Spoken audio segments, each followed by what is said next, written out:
Gold, trusted gold buyers. మీరు తాకట్టు పెట్టిన బంగారాన్ని విడిపించి ఈ రోజు ఉన్న మార్కెట్ ధరకు కొనబడను.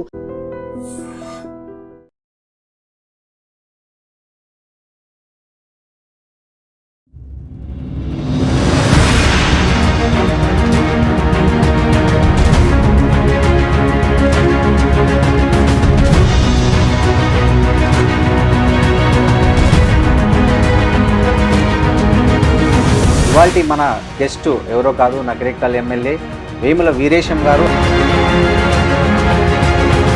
టీఆర్ఎస్ పార్టీ చూశారు, కాంగ్రెస్ చూశారు, ప్లస్లు మైనస్లు ఏం చెప్తారు?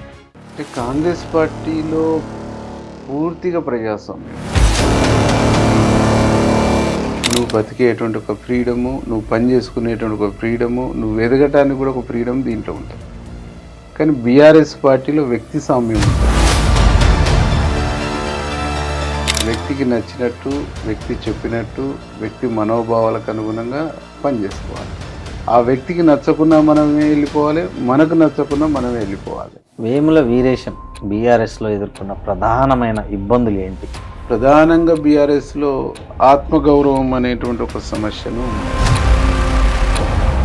వేముల వీరేశము ఈ పార్టీ ఆ పార్టీ పూటకు ఒక పార్టీ మారేటువంటి ఒక తత్వం ఉన్నటువంటి వ్యక్తి కూడా కాదు. విప్లవోద్యమం నుంచి బయటకు వచ్చేసిన తర్వాత అధిష్టానానికి చెప్పాలనేటువంటి నేను ఒక ప్రయత్నం చేసినప్పుడు దాదాపు ఒక 280 సార్లు కేటీఆర్ని కలవడానికి ట్రై చేసింది, కేసీఆర్ని కలవడానికి కూడా ట్రై చేసింది. మనిషికి చిన్న గౌరవం లేని కాడ, మర్యాద లేని కాడ, పార్టీ మెంబర్షిప్ కూడా ఇయ్యనటువంటి ఈ పార్టీ నాకొద్దు అనేటువంటిది నేను మెంటల్గా ఫిక్సప్ అయిపోయాను. నమస్తే, వెల్కమ్ టు ఐ డ్రీమ్స్. నేను మీ రొద్దం శ్రీనివాస్.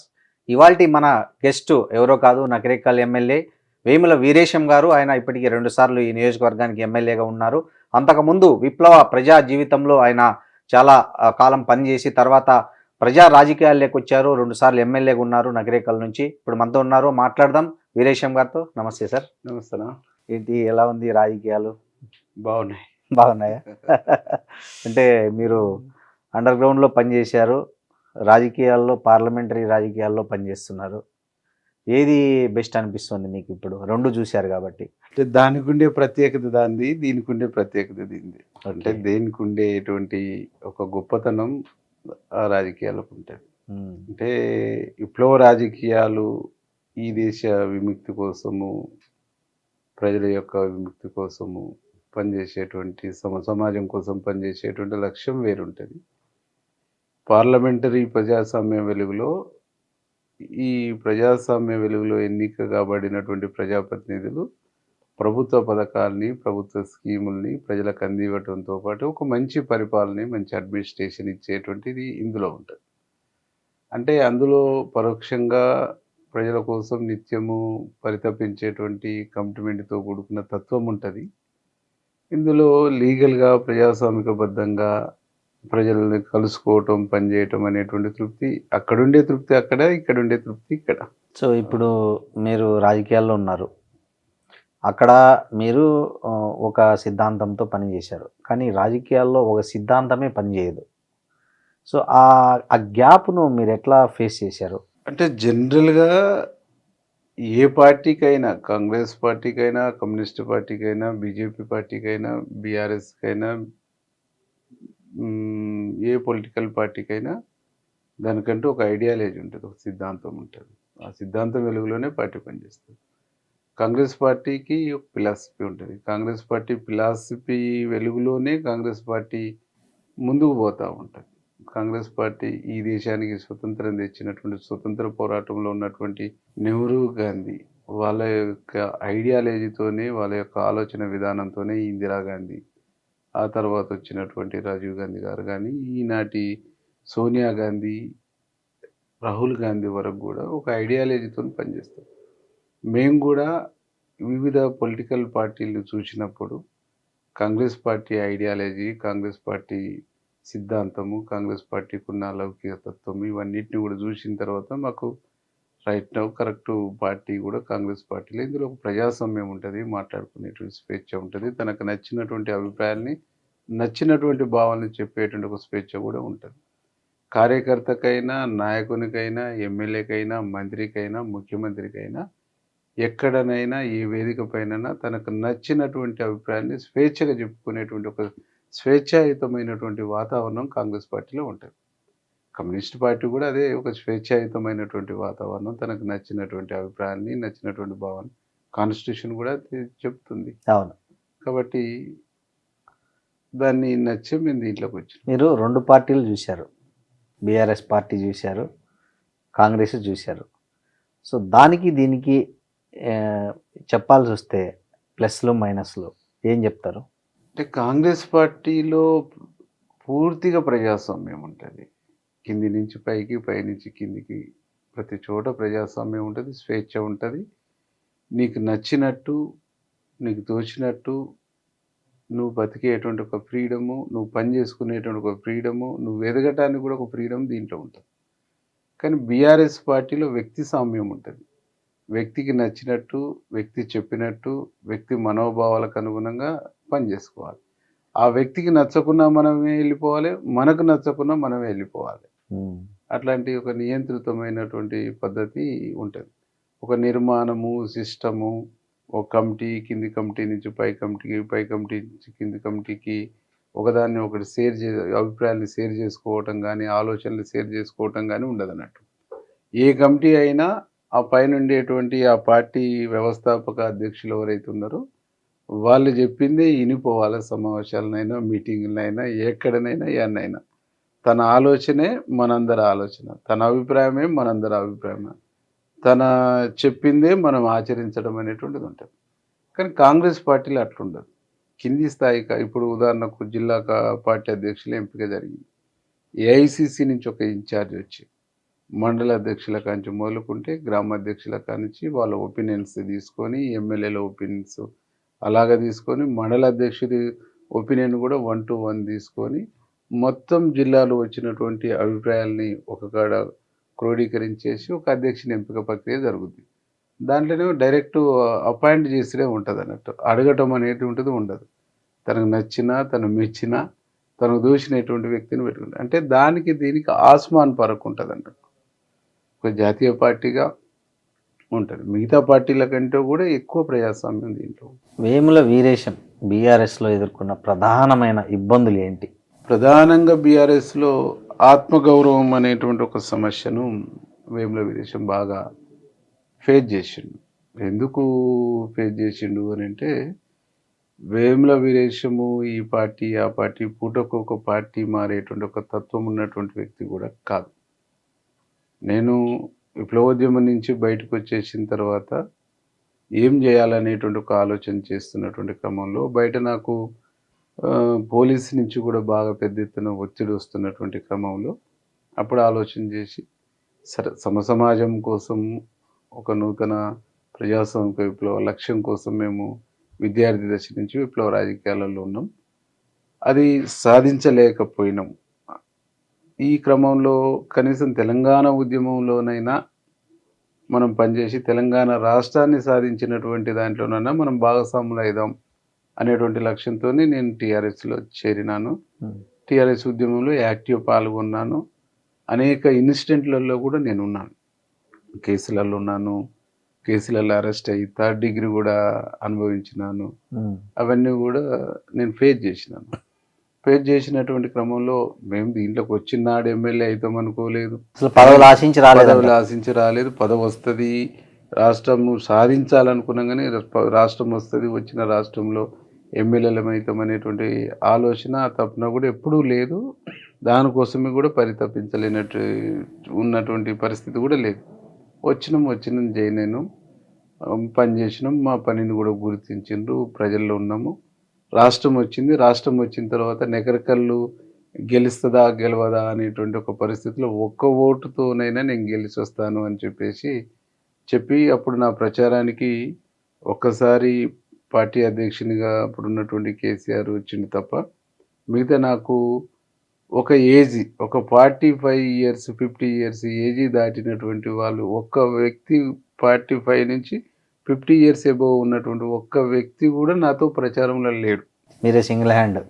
నేనే నా చదువుకున్నటువంటి ఓయూ పిల్లలు కొంతమంది, కాకతీయ యూనివర్సిటీ పిల్లలు కొంతమంది, ఇక్కడ ఉన్నటువంటి యువకులు వీళ్ళందరినీ కలుపుకొని ఊర్లలో అప్పటికి మేము చేసుకున్నటువంటి నిర్మాణం దీంతోని ప్రయత్నం చేసుకొని అప్పుడు 2000 ఓట్ల చిల్లరతోని గెలవటం జరిగింది. గెలిచిన తర్వాత ఈ నియోజకవర్గంని ఆశించినటువంటి పద్ధతిలో డెవలప్మెంట్ ఫండింగ్ తీసుకొచ్చి డెవలప్ చేసి ఇది అయిపోయినటువంటి క్రమంలో 2018లో ట్రక్కు గుర్తు మూలంగా నేను ఓడిపోయినాను. ట్రక్కు గుర్తు దాదాపు 10,000 పైచిలకు ఓట్లు తీసుకోవటం, దాంతో నీకు పబ్లిక్ కూడా బాగా కన్ఫ్యూజ్ అయిపోవటము, కింది నుంచి 5 ట్రక్కు, పైనుంచి 5 కారు, దాంతో నేను ఓడిపోయినాను. ఓడిపోయిన తర్వాత కూడా నేను పెద్ద ఏం ఫీల్ కాలేదు. ఆ ఓటమికి నాదే బాధ్యత, నేనే బాధ్యత వహిస్తాను చాలా మంది ఓడిపోయారు మీరే అని చెప్పేసి నేను చెప్పుకొని మళ్ళీ పని చేసుకుంటూ పోతున్నాను. తర్వాత గ్రామ పంచాయతీ ఎన్నికలలో జడ్పీ మెజార్టీ సీట్లు గెలిపించుకున్నాం. పనిచేస్తున్నటువంటి క్రమంలో అవతల గెలిచిన వ్యక్తిని తీసుకున్న తర్వాత అప్పుడు జిల్లా పార్టీ అధ్యక్షుడు ఉన్నటువంటి బండ నరేందర్ రెడ్డి గారు గెలిచిన వ్యక్తిని కూడా నా కాడికి తీసుకొని వచ్చి ఓకే పని చేయడానికి పార్టీ ఇష్టం నాదేముంటుంది అని చెప్పేసి చెప్పినాం. అంతవరకు బాగానే ఉంది. బట్ నాకు తర్వాత ఒక 6 నెలల తర్వాత పార్టీ మెంబర్షిప్ డ్రైవ్ అయింది.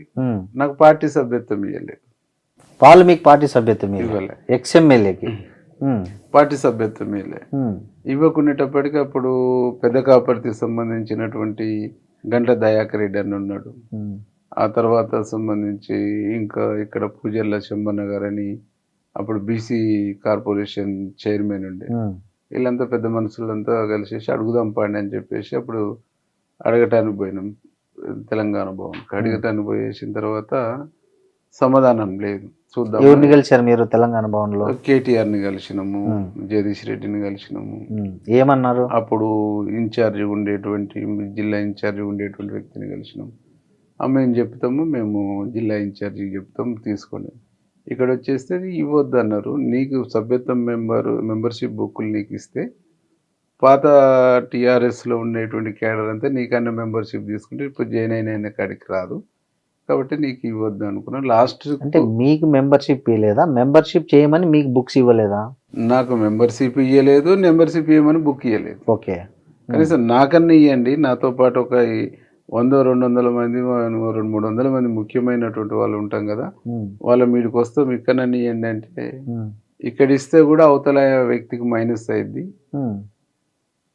అని చెప్పేసి నాకు ఇవ్వలే. సరే ఇవ్వకుంటే ఒక మిత్రుడు, జర్నలిస్టు మిత్రుడు ఉండే నాకు, టీఆర్ఎస్ అంటే అభిమానం ఉండే మిత్రుడు, ఆ మిత్రుడు నన్ను ఆధార్ కార్డు పంపవా అన్న అంటే నాకు పంపించేస్తే ఆన్లైన్లో చేసిండు. ఆన్లైన్లో చేసి నాకు ఎందుకైనా మంచిదన్నా ఉండాలని చేసినాను, నీకు మెంబర్షిప్ కూడా లేదని అవతల మాట్లాడొద్దు కదా అని చెప్పేసి చేసిండు. రెండోసారి మళ్ళీ మెంబర్షిప్ డ్రైవ్ అయింది, మళ్ళీ ఇవ్వలే. ఇవ్వకపోగా నాతో ఉండేటువంటి వాళ్ళను డిటీసీలో పెట్టి 3rd డిగ్రీ కొట్టించేటువంటి కార్యక్రమం స్టార్ట్ అయింది. దాదాపు ఒక 600 మంది పిల్లల్ని చిత్రహింసలు పెట్టి దెబ్బలు కేసులు పెట్టా చిన్న చిన్న అంశాల్లో. ఇప్పుడు ఒక వ్యక్తికి అక్కడ చిన్న పంచాయతీ ఉందనుకో, దాంట్లో దొరికిన తీసుకుపోయి వేయించండి. స్టేటస్లో నా ఫొటోస్ ఎక్కువ షేర్ చేస్తుందని, నాతో కలిసి ఎక్కువ యాక్టివ్ ఉంటుందని, ఫోన్ సంబంధించినట్టు స్క్రీన్ గార్డ్లో నా ఫోటో పెట్టుకుండని, వెనకేస్తే దాని క్యాప్ మీద నా ఫోటో ప్రింటింగ్ ఉందని, ఇట్లా ఆ పాయింట్అవుట్ చేసి నా బర్త్డే అయినప్పుడు లేదు ఏదైనా నేను ప్రోగ్రామ్ పెట్టినప్పుడు ఎక్కువ మంది వస్తుంటారని చెప్పేసి ఆ మందిని తీసుకొస్తారని అట్లా చాలా మందిని పాయింట్అవుట్ చేసి వచ్చి ఇక నాకు అప్పుడు నా మీద కూడా ఒక 8 కేసులు పెట్టించారు. ఎంత జరుగుతున్నటువంటి క్రమంలో అధిష్టానానికి చెప్పాలనేటువంటి నేను ఒక ప్రయత్నం చేసినప్పుడు దాదాపు ఒక 285 సార్లు కేటీఆర్ని కలవటానికి ట్రై చేసిన. 285 అంత కరెక్ట్గా ఎట్లా గుర్తు పెట్టుకున్నారు? రాసి పెట్టుకున్నా నేను. 1 2 3 4 ఒక 280 సార్లు నేను ట్రై చేసిన. ఎన్ని నెలల కాలంలో? ఒక 2 సంవత్సరాల 2 years లో. ఓకే, 2 సంవత్సరాల కాలంలో. ఇంకా ఆయన కలుద్దాం తప్పకుండా రేపు అని చెప్పేసి వాళ్ళకి అడుగుతాను, చెప్తాను, టైం చెప్పలేదు, చూద్దాం అని చెప్పేసిన తర్వాత అవన్నీ చూసి ఇక ఆయనను ఇక టైం అడగొద్దు అని చెప్పేసి డిసైడ్ అయిపోయాను. కేసీఆర్ని కలవటానికి కూడా ట్రై చేసినాం. అప్పుడు ఆయనను కలవడానికి కూడా ట్రై చేస్తే 2-3 లీడర్స్ ద్వారా అప్రోచ్ అయ్యి ఫోన్ చేసి వాళ్ళ పిఏలకు ఫోన్ చేసి చూసినా కానీ అడిగి చెప్తామే తప్పకుండానే అన్నారు కానీ కల్పించినట్టు తను ఒక 250 టైమ్స్ కలవడం కోసం ట్రై చేసి కేసీఆర్ ను 250 టైమ్స్, కేటీఆర్ ను 285 టైమ్స్. ఇన్నిసార్లు చేసేసిన తర్వాత ఇంక నేను కలవద్దు అనేటువంటి దాంతో డిసైడ్ అయిపోయినా. అంటే మనిషి ఆత్మాభిమానము, మనిషికి చిన్న గౌరవం లేని కాడ, మర్యాద లేని కాడ పార్టీ మెంబర్షిప్ కూడా ఇయ్యనటువంటి ఈ పార్టీ నాకు వద్దు అనేటువంటిది నేను మెంటల్గా ఫిక్సప్ అయిపోయి, జనం మనకు ఓట్లు వేసిర్రు, నేను ఓడిపోయినా కానీ నాకు పోయినసారి నాకు 60,000 పైచిలకు ఓట్లు వేస్తే గెలిచినాను. మొన్న 85,000 పైచిలకు నాకు ఓట్లు వచ్చినాయి. 85 నియరెస్ట్ 90,000 దాకా వచ్చేసినాయి. కాబట్టి నన్ను ప్రజలు ఆదరించారు. ట్రక్కు గుర్తుతో కలిపితే నియరెస్ట్ 1,00,000. కాబట్టి 1,00,000 మంది ప్రజలు నేను కావాలని కోరుకున్నప్పుడు వాళ్ళ కోసం పనిచేయాలని చెప్పేసి నేను డిసైడ్ అయ్యి వాళ్ళ మధ్యనే ఉండటం, వాళ్ళతో కలిసి ఉండటం, వాళ్ళ కష్టాల్లో, బాధల్లో, కన్నీళ్ళు నా శక్తి మేరకు పని చేసుకుంటూ పోయినా. పోతున్నటువంటి క్రమంలో కరోనా లాంటి ఒక పాండమిక్ సిచ్యువేషన్ వచ్చింది. అప్పుడు నేను కరోనాలో చనిపోయినటువంటి వాళ్ళను ఒక 211 డెడ్ బాడీస్ను 2 టైమ్స్, ఫస్ట్ వేలో సెకండ్ వేలో నేనే బాడీస్ మోసి అంత్యక్రియలు చేయటం. హోమ్ క్వారంటైన్లో ఉన్నటువంటి ఒక 5 నుంచి 6 వేల మంది వాళ్ళ ఇళ్ళల్లో పోయి వాళ్ళ భుజం మీద చేసి నేను ధైర్యం చెప్పి నాకు దోచినంతలో ఒక చిన్న కిట్టు, ఇన్ని యాపిల్స్, అవి ఇవి ఫ్రూట్స్, నిమ్మకాయలు, బత్తాయిలు, జ్యూస్ కోసం, డ్రై ఫ్రూట్స్, ఇవన్నీ నేను ఒక 1-2 డజన్ల ఎగ్స్ అట్లా ఇచ్చుకుంటూ మళ్ళీ వాళ్ళని ఫోన్ చేసి ఎట్లుందన్న అని చెప్పి ఒక 1,500 మంది దాకా ఎమర్జెన్సీ ఉంటే ఒక 2-3 హాస్పిటల్, సంజీవిని హాస్పిటల్ నల్గొండ, హనుమంతు మాలి ఆయన చెస్ట్ లంగ్స్ స్పెషలిస్ట్, తను కూడా రిక్వెస్ట్ చేసి, సార్ ఒక కేసు మీద నువ్వు ₹1,00,000 తీసుకుంటున్నావు, 3 కేసులు తీసుకో సార్, పేదలు 30,000 తీసుకో, నీకు సర్వీస్ ఉంటుంది, నీకు ప్రాక్టీస్ పెరుగుద్ది అని చెప్తే తను కూడా ఇది చేసి, అప్పుడు నాకు ఈటల రాజేందర్ గారు హెల్త్ మినిస్టర్ ఉండి రెమ్డెసివిర్ ఇంజెక్షన్స్ కావాలన్నప్పుడు హాస్పిటల్కి ఎక్విప్ అంటే ఆయన హెల్ప్ చేసిండు బాగా. ఓకే, ఆయన BRS లో ఉన్నా కూడా మీకు బాగా హెల్ప్ చేసిండు. అక్కడ ఉన్న ఆఫీసర్ చెప్పి వాళ్ళు సర్వీస్ చేస్తారు, వాళ్ళు అడిగినటువంటి వాళ్ళకి ఏంటి అని చెప్పేసి హెల్ప్ చేసి, అట్లా చేస్తున్నటువంటి క్రమంలో నేను దీంతో పాటు హోమియో మెడిసిన్, ఇమ్యూనిటీ పవర్ పెంచేటువంటి హోమియో మెడిసిన్ ఒక 4 లక్షల మందికి మేము డిస్ట్రిబ్యూట్ మా కాన్స్టిట్యున్సీలో ఈ పక్క ఆ పక్క వాళ్ళని అడిగినటువంటి వాళ్ళకు కూడా ఇచ్చినాం. కషాయ వితరణ కేంద్రాలు అని చెప్పేసి పొద్దున టీ స్టాల్ లాగా పెట్టేసి ఇట్లా ఒక సర్వీస్ మోటలో మేము పోయినటువంటి క్రమంలో ప్రజలు నువ్వు ఇండిపెండెంట్గా చేసినా నీకు ఓటు ఇస్తామనేటువంటి క్రమంలో నడుస్తున్నటువంటి పరిస్థితుల్లో అప్పుడు రేవంత్ అన్న కానీ, పొంగులేటి సీనన్న, వీళ్ళందరూ కాంగ్రెస్ పార్టీ అయితేనే ఉంటుంది, ఇక్కడ ఒక దుర్మార్గమైనటువంటి మనిషిని మనిషిగా చూసేటువంటి సిస్టమ్ లేని ఈ రాజకీయాలు, ఈ పార్టీ మనకు అవసరం లేదు అనేటువంటి పద్ధతిలో మేము ఇది చేసినాం.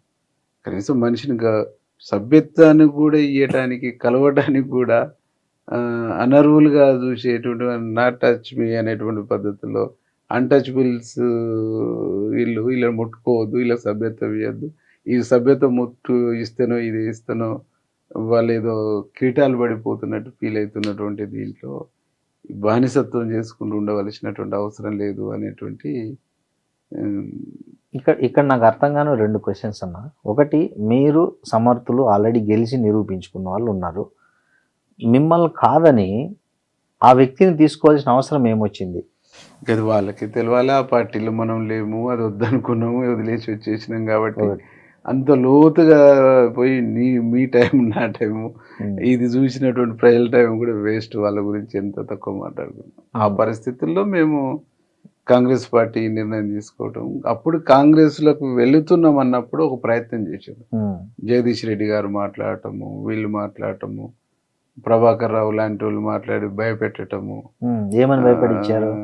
జగదీష్ రెడ్డి గారు లాంటి వాళ్ళు మాట్లాడి గంటలో కార్పొరేషన్ ఇస్తాం, రేపు గవర్నమెంట్ ఇస్తే ఎమ్మెల్సీ ఇస్తాం, ఇది ఇస్తాం, అది ఇస్తాం, స్టేట్లో ఏదైనా పోస్ట్ తీసుకో, పార్టీ ఆఫీసులో ఉండి పార్టీ నడపం. నేను ఏదో ఒకటి గౌరవంగా నాకు రాష్ట్ర కమిటీలో పదవి ఇవ్వండి, నాకు టికెట్ ఇచ్చినా ఇవ్వకుండా ఉంటానని చెప్పేసి 3 ఏళ్ల నుంచి మొత్తుకుంటే కనీసం కలవటానికి ఇష్టపడకపోయినా నన్ను మనిషిగా చూడండి మీకు ఇవాళ ఎట్లా ఇదైంది. అప్పుడు ప్రభాకర్ రావు ఏం ఫోన్ చేశాడు మీకు ఆయన? అంటే ఇది అయిన తర్వాత నేను ఉండను, ఇంటెలిజెన్స్ డీజీ కదా ఆయన? ఎస్ఐబిలో ఉండే, నేను ఉండనని చెప్పి వచ్చేసిన తర్వాత ప్రభాకర్ రావు ఒకసారి కలుద్దాము వీరేశం, వస్తావా ఆఫీస్కి, ఒక్కడిని వస్తావు అంటే వస్తా అని చెప్పి తను పిలిచేసి మాట్లాడి నీకు గంటలో కార్పొరేషన్ చైర్మన్ ఇప్పిస్తాం, క్యాబినెట్ హోదా ఇప్పిస్తాం, ఆ తదుపరి నీకు ఏం కావాలన్నా ఒక 500 నుంచి 1000 కోట్ల వాల్యూ చేసే ఎనీ ల్యాండ్ డిస్ప్యూట్ కోర్టులలో తీసుకొస్తే 48 అవర్స్లో నీకు చేసి పెట్టిస్తాను, నాది బాధ్యత. దాంట్లో నువ్వు ఎంతన్నా తీసుకో, ఫైనాన్షియల్ గా సెట్ గా, ఆర్థికంగా ఇంకా సెట్ కాలేదు కదా, సెట్ గా ప్లస్ రేపు ఇప్పుడు అవసరం అనుకుంటే తననే డ్రాప్ చేసి నీకు టికెట్ దానికి ట్రై చేస్తా, అది కాదు కానీ ట్రై చేస్తా, చివరి వరకు నువ్వు వెయిట్ చేస్తే, చివరి నామినేషన్ రోజు వరకు అని నువ్వు వెయిట్ చేస్తే ఎటు పోకుంటుంటే చేస్తాను, లేదు రేపు గవర్నర్ కోటలో ఎమ్మెల్సీ ఇచ్చే ఇప్పియమన్నా ఇప్పిస్తాను, అది ఇప్పుడు కదా ఆఫ్టర్ ఎలక్షన్ తర్వాత అని చెప్పి, నాకు ఏది వద్దు సార్ నేను ఈ పార్టీలో ఎటు పోతూ ఉంటాను, పోటీ అయితే చేస్తాను, ఎటనేటువంటిది నిర్ణయించుకోలేదు అది అన్న తర్వాత తాటున్న వెపన్ తీసుకొచ్చి టేబుల్ మీద పెట్టేసి ఎందుకు వాళ్ళతో పెట్టుకోండి, ఫ్యామిలీతోనే హ్యాపీగా ఉండాలని లేదా, బెదిరించారు, హ్యాపీగా ఉండాలని లేదా అంటే చాలా చూసినాం లేదు సార్ ఇటువంటి. నీకు గన్ను ఇండైరెక్ట్ గా ఆయన గన్ను పెట్టాడు మీ మీద, చాలా చూసినాంలే ఇవన్నీ, ఇది బోనస్ లైఫ్, దీనికోసం ఆరాటపడి దీన్ని కాపాడడం కోసం ఏ గడ్డి అయినా తినేటోడు కాదు వీరేశం, నీ చేతనేం చేసుకో, బట్ నువ్వు ఇప్పుడు ఈ మాట్లాడుతున్న ప్రతి మాట నాకు అక్కడ రికార్డ్ అయి ఉన్నది, నేను దీన్ని బయట పెట్టను, నీ స్టెప్ను బట్టి నా స్టెప్ ఉంటది అని చెప్పేసి నేను రికార్డ్ చేసుకున్నారా? నిజంగా చేసుకున్నాను. తర్వాత దాన్ని ఎలక్షన్ అయిపోయినా బట్టి డిలీట్ చేసేసిన. ఓకే, ఆయన డీజీపీ కదా, ఆయన రాజకీయాలు అంటే బీఆర్ఎస్ గురించి ఎందుకు మాట్లాడాడు అక్కడ? ఎందుకంటే ఆయన రిటైర్డ్ అయిన తర్వాత ఎస్ఐబిలో పెట్టారు కదా, ఆయన డ్యూటీ అంతా ఫోన్లు ట్యాప్ చేయటం. మీ ఫోన్ కూడా ట్యాప్ అయిందా?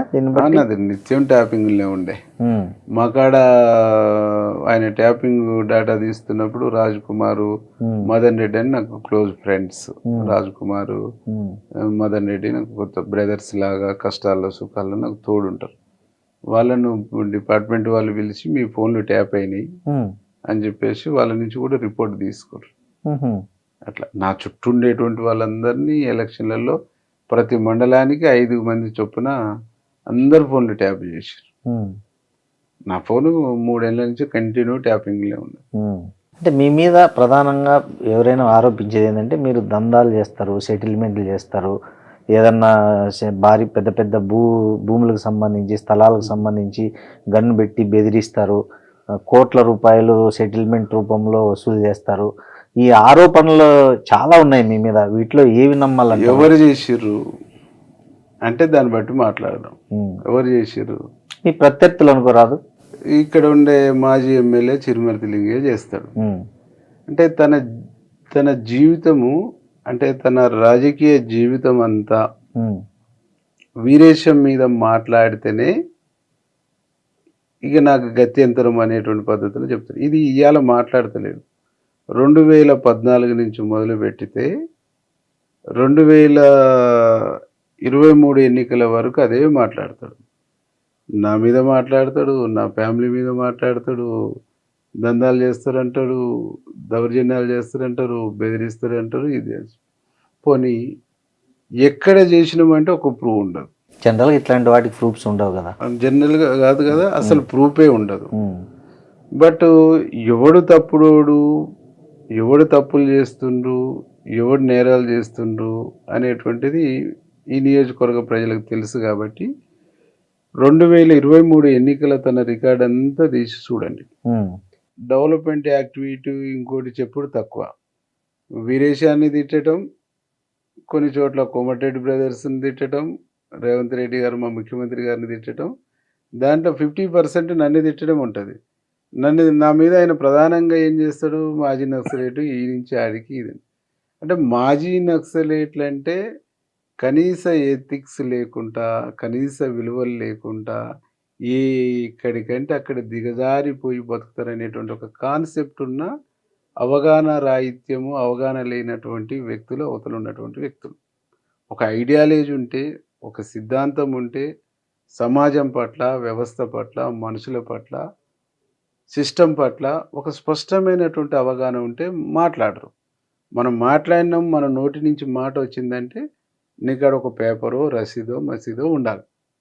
ఏ రసీదు, మసీదు ఉండదు. గన్ పెట్టిండు వీరేశం. అసలు నేను ఇట్లాంటి వెధవలు ఉంటారని చెప్పేసి నేను అసలు లైసెన్స్ గన్నే తీసుకోలేదు. నాకు లైసెన్స్ గవర్నమెంట్ ఇచ్చినా నేను తీసుకోలేదు.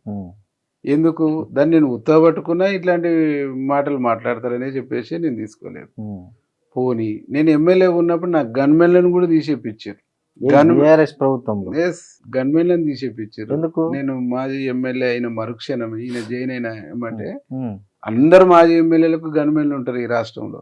ఒక్క వీరేషన్ మాత్రమే తీసేయటమే కాదు, ఈయనకు చాలా మంది శత్రువులు ఉన్నారు కదా, ఏమన్నా అయితే అట్లా నన్ను వచ్చి ప్రాధాయపడతాడేమని చెప్పేసి అప్పుడు ఉన్నటువంటి ఎస్పీతో ఫోన్ చేపిస్తాను. నువ్వు పోయి రిక్వెస్ట్ చేసుకో, నువ్వు పోయి బతిలాడుకో, నువ్వు పోయి ఇది చేసుకో, 1+ నన్ను ఇస్తారు, లేకుంటే ఏమైనా జరుగుద్దని.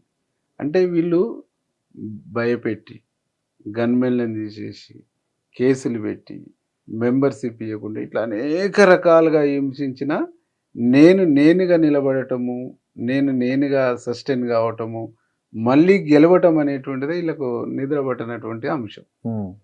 సరే, కాంగ్రెస్ పార్టీ టికెట్ ఇచ్చింది, పెద్దలు ముఖ్యమంత్రి రేవంత్ రెడ్డి గారి నాకు ఆశీర్వాదము, ఇలాగ మా జిల్లా మంత్రివర్యులు కోమటిరెడ్డి వెంకరెడ్డి అన్న, పొంగులేటి సీనన్న, వీళ్ళు పెద్దలందరి సహకారంతో నేను గెలిచి నిలబడటం అనేటువంటిది వీళ్ళు జీర్ణించుకోలేని పరిస్థితి.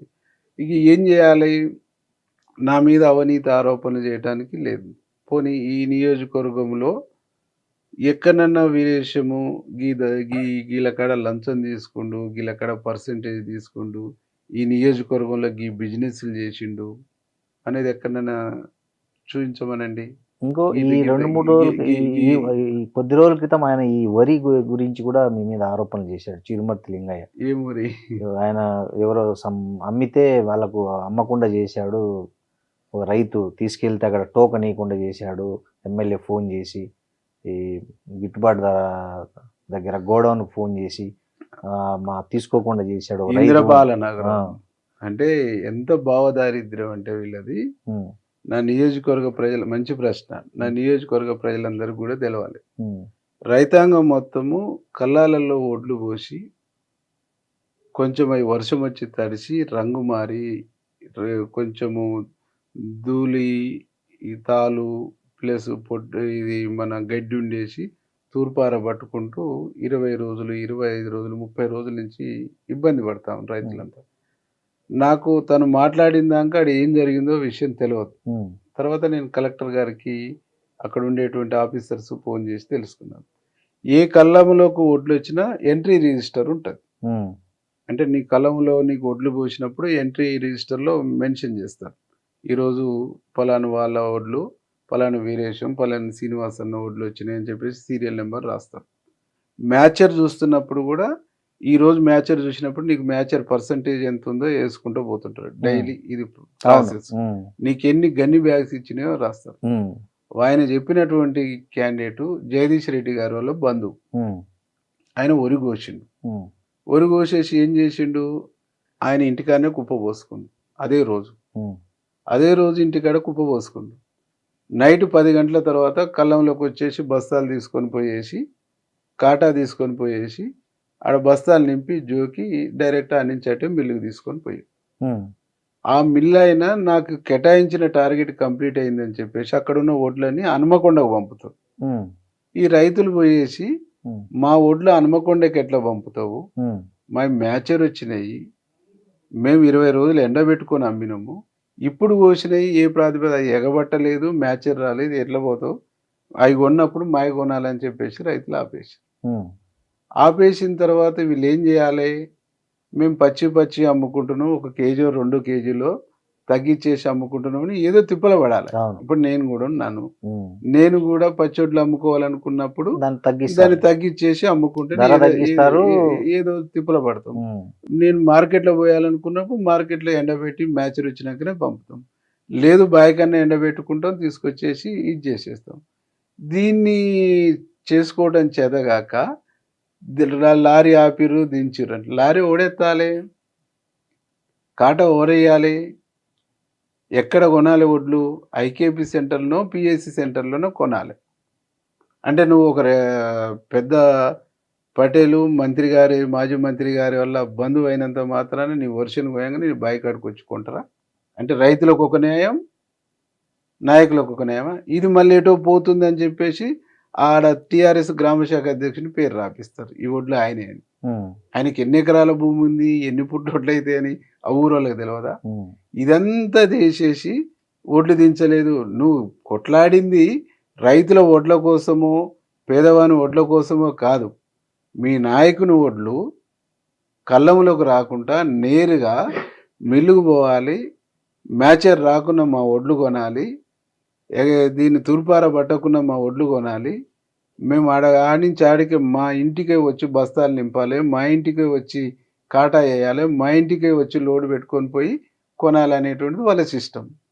మళ్ళీ వాళ్ళ సిస్టమ్ కదా అయినప్పుడు అది ఎట్లా కరెక్ట్ అవుతుంది? ఉమ్. ప్రజలు ఎట్లా ఊకుంటారు? రైతులు ఎట్లా ఊకుంటారు? రోజుల తరబడి కళ్ళాల్లో ఉన్నటువంటి రైతులు ఎట్లా ఊకుంటారు?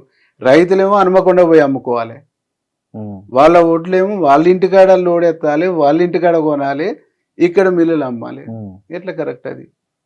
ఈయన చేసిన పాపం మూలంగా నువ్వేం చేయాలి? మాజీ ఎమ్మెల్యే నీ ఇన్ఫ్లుయెన్స్ ఉపయోగించేసి పోయి 1 కేజీ 2 కేజీలు ఆ పచ్చి కట్ చేసుకొని కొనండి అని చెప్పేసి చేసుకోవాలి. ఉమ్. అంటే నీకు లౌక్యం లేదు, వ్యవహారం తెలియదు, చేసుకునే పద్ధతి తెలియదు. ఏమి జరిగినా వీరేశానికి ఎట్లా పోయాలి, గవర్నమెంట్కి ఎట్లా పోయాలి, ప్రభుత్వానికి ఎట్లా పోయాలి, ఇది ఎట్లా పోయాలి అంటే మీకు ఒక చేయటానికి, పని చేయటానికి, ప్రజలకు పోవటానికి, ప్రజల మన్ననలు పొందటానికి ఏమీ లేదు కాబట్టి ఏం చేస్తాడు? ఏది వచ్చేసినా ఇట్లా అద్దాలనేటువంటి ఒక ప్రయత్నం చేస్తాడు. అందుకని నేను చాలా సందర్భాల్లో చెప్పినాం, అసలు ఒక మీడియా పెట్టేసుకొని మీడియా సంబంధించినటువంటి ఓపెన్ డిబేట్ పెట్టి, ఈ రాష్ట్రంలో ఉన్న పవర్ఫుల్ మీడియానంతా పెట్టి, ఈ నియోజకవర్గానికి ఉండేటువంటి లీడర్ ఎట్లుండాలనో ఒక ఇంటలెక్చువల్ తీసుకొని వచ్చేసి ఉమ్. అట్లుందాం, ఉమ్. నేను రెడీ, అవతల వాళ్ళు వస్తారో ఎవరు వస్తారో రెడీగా. అసలు ఉన్న ఆస్తులు భూములు అన్నీ ప్రజలకు పంచేసి నిస్వార్థంగా రాజకీయాలు చేద్దామన్నా నేను రెడీ. ఇల్లు వాకిలి భూమితో సహా, నా ఇది ఇప్పుడున్న ఈ బిల్డింగ్ తో సహా. ఏ టు జెడ్, ఉమ్. నా భార్య పిల్లల మీద ఉన్న ఆస్తులతో సహా ఉమ్. నేను రెడీ. ఏ లీడర్ వస్తాడో వాళ్ళ ఆస్తులు త్యజించడానికి మీరు సిద్ధమైతే జగదీష్ రెడ్డి వస్తాడా, కేటీఆర్ వస్తాడా, కేసీఆర్ వస్తాడా, ఇప్పుడు మాట్లాడుతా ఆయన వస్తాడా, రమ్మనండి, దానికి ఓకే. లేదు అంటవా జిపిఎస్ పెట్టుకుందాం, ఉమ్. అది మనం ఏడున్నా లైవ్ కనిపించే జిపిఎస్ పెట్టుకుందాం. ఉమ్.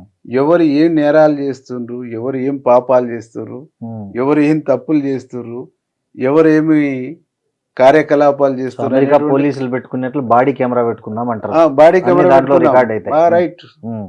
ఓపెన్ గా పెట్టేసుకొని ఉమ్. అమెరికా సిస్టమ్ లో ఉంటది కదా, ఉమ్. దానికి అవసరం కొనుక్కరావడానికి నేనే పైసలు ఇస్తా, ఉమ్. ఇద్దరు కొనుక్కరావడానికి నేనే పైసలు ఇస్తా. టెలికాస్ట్ ఏడ పెడదాం, ఎకరికల్ సెంటర్ లో, సెంటర్ లో, మెయిన్ సెంటర్ లో స్క్రీన్ పెడదాం, ఉమ్. 6 మండల హెడ్ క్వార్టర్లో స్క్రీన్ పెడదాం, ఉమ్. దానికి నేను రెడీ. ఉమ్. లేదు వేముల వీరేశం రాజకీయ జీవితం స్టార్ట్ అయిన కానించి ఇప్పటి వరకు ఏం మిస్టేక్స్ చేసిరు ఏమనేటువంటిది నార్కో టెస్ట్కు పోయేసి బయట ఓపెన్ పెట్టేసి స్క్రీన్ ఠాగూర్ సినిమాలో చేద్దాం, దానికి రమ్మని ఉమ్. గదానికి సిద్ధపడి వచ్చేస్తే అయిపోతుంది. నేను రెడీ, నేను వైట్ పేపర్ని, నేను ఈడ సంతకం పెట్టమన్నా, నార్కోకు సంతకం పెట్టమన్నా, ఇది దీనికి సంబంధించి జిపిఎస్ బాడీ కెమెరా పెట్టుకొని చలో మనం ప్రజల కోసం పనిచేద్దామని నేను రెడీ. నువ్వు ఏది ఆకుకు అందని పోకకు పొందని ఆరోపణలన్నీ చేసి సోషల్ మీడియాలో ఇదంతా బిల్ చేసుకుంటూ పోయేసి దీన్ని ఒక వ్యతిరేకంగా మారాదా అనేటువంటి ఒక తప్పుడు మార్గాన్ని, తప్పుడు పద్ధతిని నేను ఓడిపోయినాను. కరోనాలో సర్వీస్ ఇచ్చినాను, ప్రజల్లో ఉన్నాను, సావుకు బతుకుకు మంచికి చెడుకు పోయి సాయం చేసి ప్రజల మన్ననను పొంది గెలిచినాను. నువ్వు అట్లాంటిది ఇంకో కొత్త మార్గం ఎన్నుకొని సేవ చేసి సర్వీస్ చేసి ప్రజల మన్ననను పొందేసి నేను గెలవటానికి ప్రయత్నం చేయమని చాలాసార్లు సూచన చేసినాను. ఈ బాయికాడ పంచాయతీల ముచ్చటేంది? ఏ బాయికాడి బావి దగ్గర పోయి మీరు ఆ చీకట్లో అన్ని వ్యవహారాలు చేస్తుంటారు అని అంటే ఒక పని చేయమనండి. ఉమ్, నా పొలం కాడికి పోయి నేను పని చేసుకుంటాను. ఉమ్, చీకటి వ్యవహారాలు, తాగుడు వ్యవహారాలు, తప్పుడు వ్యవహారాలు వేముల వీరేశానికి లేవు. మరి అవతల వ్యక్తులకు ఉన్నాయన్నీ నా మీద ఆపాదిస్తే నేనేం చేయనన్నా? నా అవతల వ్యక్తులకు ఉన్నాయనేటువంటి నా మీద ఆపాదిస్తే నేనేం చేయాలి? ఉమ్, ఇప్పుడు నా చుట్టుపక్కల ఉన్నటువంటి బావులోళ్ళు ఉన్నారు. ఉమ్, ఈ పక్కన వెంకన్న అని వ్యవసాయం చేస్తాడు, ఆ పక్కన సత్యన్న అని చేస్తాడు, ఆ పక్కన మహేష్ వాళ్ళు ఉంటారు, ఈ పక్కన సీను వెంకన్న వెళ్ళటం, పక్కన మా సిపిఎం లీడర్ భాస్కర్ అన్న, సుధాకర్, ఆకుల భాస్కర్ అన్న, ఆకుల సుధాకర్ ఉంటారు. అసలు వీరేశం మీద ఎట్లుంటాడు?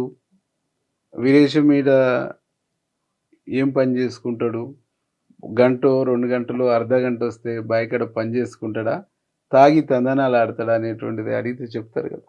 ఏం పని చేస్తారన్న మీరు జనరల్ బావి దగ్గరికి వెళ్ళి? నేను బయకడికి పోతే ఉమ్, ఆడ మా పనులు లేనప్పుడు పశువులకు నీళ్ళు గడ్డి వేయటము, లేదు వరి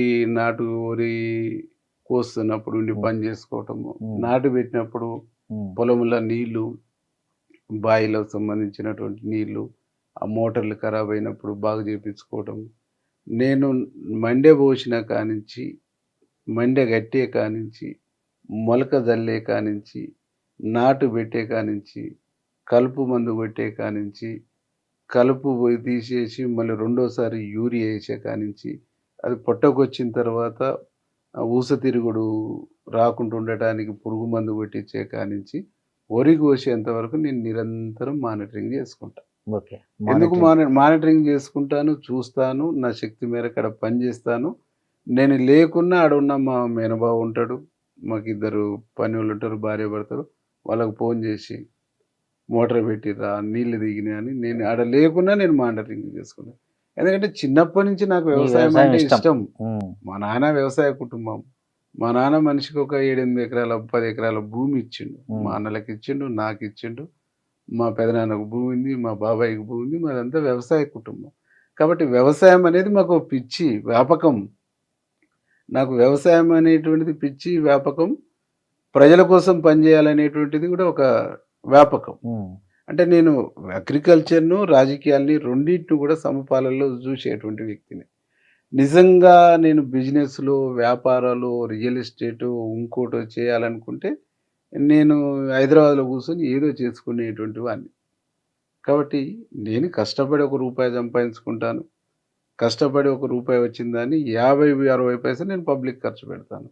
నేను యాజ్ ఏ ఎమ్మెల్యే ఉండి ఒక స్కూల్ నడుపుతున్నాను, ఉచితంగా చదువు చెప్తున్నాను. యాజ్ ఏ ఎమ్మెల్యే ఉండి ఇప్పుడు మేము కొత్తగా ఒక 10 హై స్కూళ్ళల్లో 6th క్లాస్ నుంచి ఐఐటి ఫౌండేషన్ ఇవ్వటానికి దానికి మెటీరియల్, ట్యూటర్స్ని పెట్టేసి మేము వాళ్ళకు బేసిక్స్ ఇవ్వాలనేటువంటి ఒక ఆలోచన చేస్తాం ఉద్దీపన ఫౌండేషన్ ద్వారా. అంటే మేము చేస్తున్నటువంటిది ఎక్స్పోజ్ కాకుండా, మేము చేస్తున్నటువంటి దానికి మైలేజ్ రాకుండా, మేము చేస్తున్నటువంటి మంచిని పబ్లిసిటీ కాకుండా ఉండటానికి మా మీద నిత్యం అబద్ధాలు, నిత్యం అబండాలు, నిత్యం ఆరోపణలే.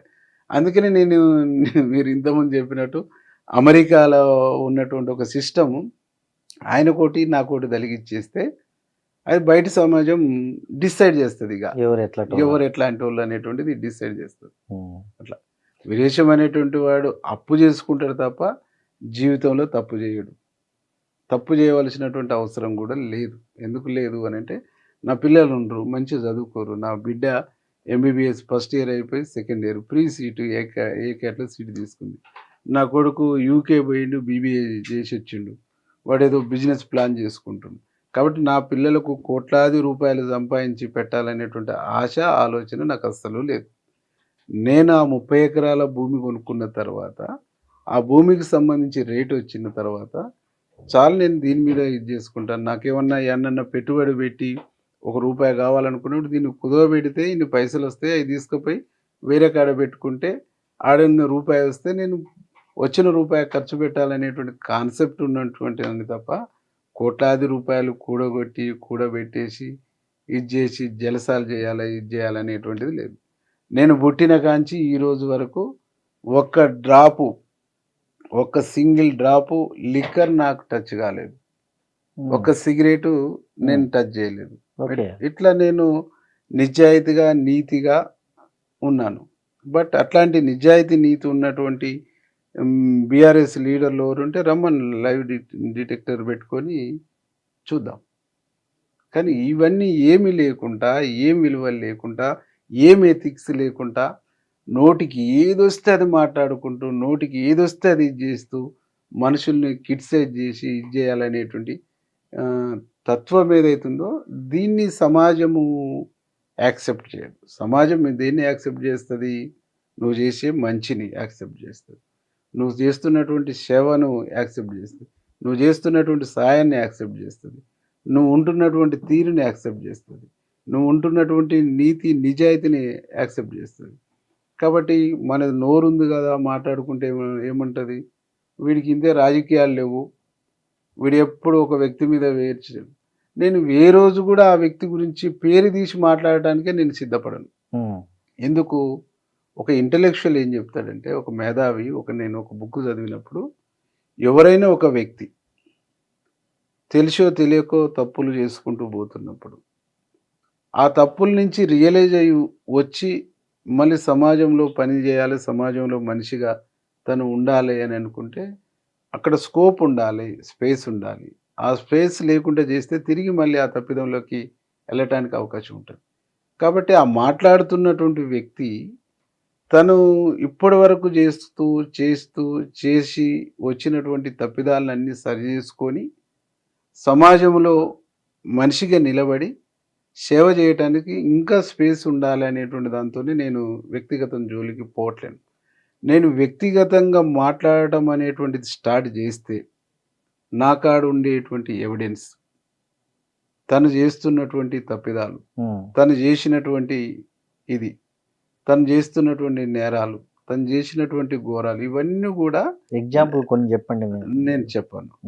అవన్నీ కూడా నేను ఓపెన్గా ఒక్కొక్కటి డేట్ల వారీగా నేను బయట పెట్టుకుంటూ వస్తే సమాజంలో తిరిగే పరిస్థితి కూడా ఉండదు. అంటే ఎలాంటి నేరాలు అంటారు? ఏదైనా స్వభావం రీత్యా ఆయన చేయని తప్పులు అంటూ లేవు. అంటే ఎట్లాంటివి? ఏదైనా ఇక నగరకాల సమాజానికి మొత్తం తెలుసు. సాంఘిక కార్యకలాపాలు, లేకపోతే దందాల, లేకపోతే ఇక తప్పుడు వ్యక్తుల గురించి ఎంత తక్కువ మాట్లాడుకుంటే మనకు అంత మంచిది. బట్ వాళ్ళు మాట్లాడి మీ దగ్గర అంతా ప్రూఫ్ ఉంది, అన్ని ప్రూఫ్లు ఉన్నాయి. ఎప్పుడు బయట పెడతారు అవి? చూద్దాం.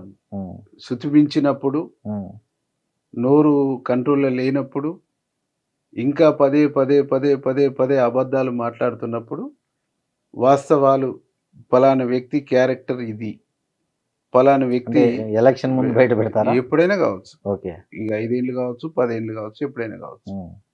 జనరల్గా మనిషి ఒక క్యారెక్టర్ని, ఒక సిస్టాన్ని, ఒక పద్ధతిని ఎంచుకొని పనిచేస్తున్నటువంటి వ్యక్తి అసహనము, ఓపిక నశిస్తే ఏముంటుంది? బరస్ట్ అవుతారు. కాబట్టి ఓపిక పడుతున్నాం.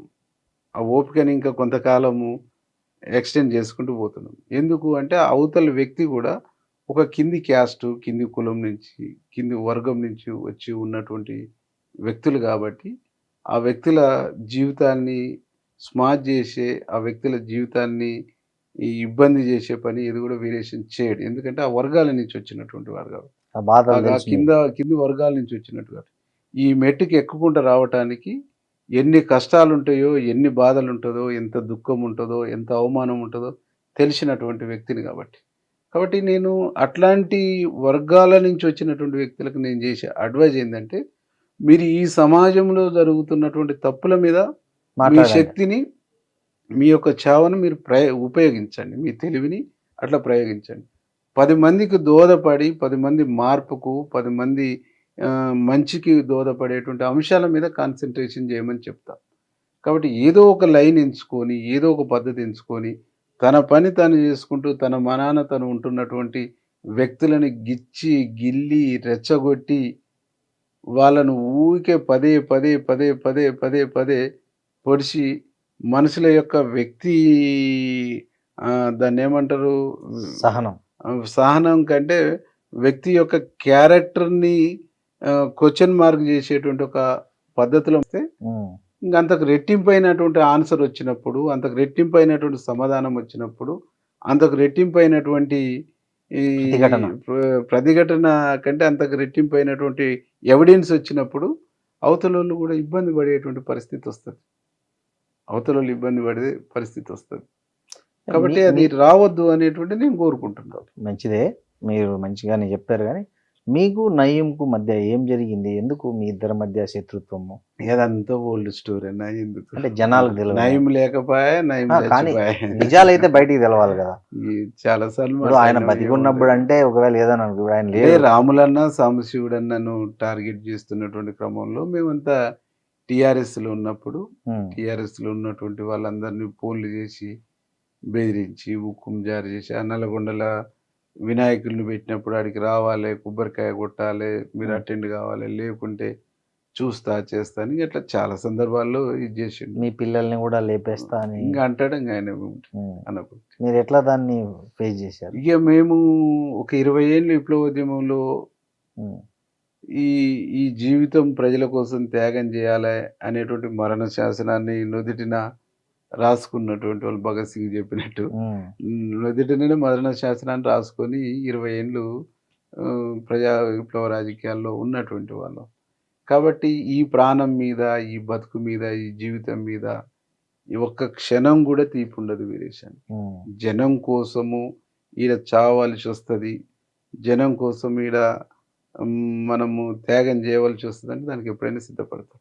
అంతే తప్ప దానికి ఏ రోజు కూడా పెరికితనము, బతుకు మీద తీపి, సంపద మీద తీపి అనేటువంటి విషయం జీవితంలో ఉండదు. ఆయన జస్ట్ మిమ్మల్ని గణపతి మండపంలోకి పోయి రమ్మంటే మీరు ఎందుకు పోలేకపోయారు? అంటే మీకు జనరల్ గా అంటే నన్ను ఆదేశించవలసింది నేను ఉన్నటువంటి పార్టీ.